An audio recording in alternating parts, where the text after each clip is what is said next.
ಕುಮಟಾ ತಾಲೂಕಿನ ದೀವಳ್ಳಿಯಲ್ಲಿ ಪೈಪ್ಲೈನ್ ಒಡೆದ ಪರಿಣಾಮ ಕುಮಟಾ ಮತ್ತು ಹೊನ್ನಾವರ ಪಟ್ಟಣಕ್ಕೆ ನೀರು ಪೂರೈಕೆ ಸ್ಥಗಿತಗೊಂಡಿದೆ. ಜೊತೆಗೆ ಅತ್ಯಂತ ದೊಡ್ಡ ಪ್ರಮಾಣದಲ್ಲಿ ನೀರು ಪೋಲಾಗಿ ಸುತ್ತಮುತ್ತಲಿನ ಪ್ರದೇಶವನ್ನು ತುಂಬಿಕೊಂಡಿದೆ. ಕುಮಟಾ ಮತ್ತು ಹೊನ್ನಾವರ ಪಟ್ಟಣಕ್ಕೆ ಕುಡಿಯುವ ನೀರು ಪೂರೈಕೆ ಮಾಡುವ ಮರಾಕಲ್ ಯೋಜನೆಯ ಪೈಪ್ಲೈನ್ ದೀವಳ್ಳಿಯಲ್ಲಿ ನೀರಿನ ಒತ್ತಡಕ್ಕೆ ಒಡೆದಿದ್ದು ನೀರು ಪೂರೈಕೆ ಸ್ಥಗಿತಗೊಂಡಿದೆ. 2 ದಿನ ನೀರು ಪೂರೈಕೆಯಲ್ಲಿ ವ್ಯತ್ಯಯ ಉಂಟಾಗುತ್ತದೆ. ಪಟ್ಟಣದ ಸಾರ್ವಜನಿಕರು ಸಹಕರಿಸಬೇಕೆಂದು ಪುರಸಭೆ ಪ್ರಕಟಣೆಯಲ್ಲಿ ತಿಳಿಸಿದೆ. ಕೆಲವು ದಿನಗಳ ಹಿಂದೆ ವಾಲ್ಗಳ್ಳಿ ಸಮೀಪ ಮರಾಕಲ್ ಪೈಪ್ಲೈನ್ ಒಡೆದು 2 ದಿನಗಳ ಕಾಲ ನೀರಿನ ಪೂರೈಕೆ ಮಾಡಲಾಗದೆ ಸಮಸ್ಯೆ ಉಂಟಾಗಿತ್ತು.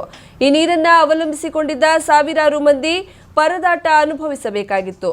ಪ್ರಮುಖ ಪೈಪ್ಲೈನ್ ಆಗಿರುವ ಕಾರಣ ದುರಸ್ತಿ ಕಾರ್ಯವೂ ಸುಲಭವೇನಿರಲಿಲ್ಲ. ಇದೀಗ ದೀವಳ್ಳಿಯಲ್ಲಿಯೂ ಇದೇ ಸಮಸ್ಯೆ ಮರುಕಳಿಸಿದೆ.